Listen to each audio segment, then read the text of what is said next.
Tu veux être libre? Apprends d'abord à être patient. Le piège de la gratification instantanée. On vit dans un monde qui accélère. Tout le temps, tout, partout, tout de suite. On veut apprendre en un jour, réussir en un mois, changer de vie avant la fin de l'année. Et si ça ne marche pas, on abandonne. En oubliant que ce n'est pas la vie qui est lente, c'est nous qui avons oublié comment attendre. La plupart des entrepreneurs échouent, non pas parce qu'ils manquent d'intelligence ou d'ambition, mais parce qu'ils sont prisonniers d'un mirage, celui du succès immédiat. Ils confondent la vitesse avec la victoire, l'apparence avec la construction. Ils veulent le sommet, sans gravir la montagne. Mais le monde ne fonctionne pas comme un écran de téléphone. Tu ne peux pas actualiser ta réussite. Tu dois la cultiver, comme on cultive un champ, avec des saisons de pluie, de doute, de solitude.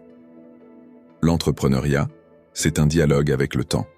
Un combat silencieux entre ce que tu veux maintenant et ce que tu mérites plus tard. La gratification instantanée est un poison invisible. Elle te donne l'illusion du contrôle, mais elle te vole la profondeur. Elle t'empêche de te construire, de devenir solide. Chaque fois que tu cherches un raccourci, tu retardes ton véritable départ. Parce que la liberté ne se trouve pas dans la rapidité.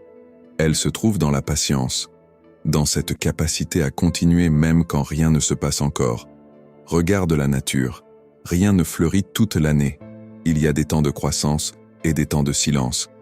Mais même sous la terre, les racines travaillent. C'est pareil pour toi.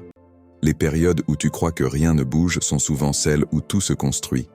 Les grands entrepreneurs, les bâtisseurs, les visionnaires ont tous traversé ces zones d'ombre, des années d'échecs, de doutes, d'incompréhension. Mais ils ont compris une chose, le succès n'est pas une explosion, c'est une cristallisation.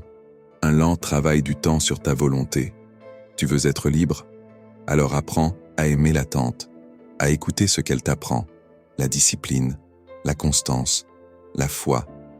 Parce que la patience, ce n'est pas l'absence d'action, c'est l'art d'agir, sans exiger, de semer, sans vouloir récolter tout de suite, de faire confiance au processus même quand le résultat se fait attendre.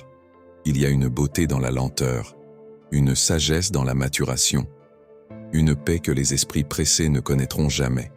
Et si le vrai luxe aujourd'hui, ce n'était pas d'aller vite mais de pouvoir prendre son temps? Tu veux être libre?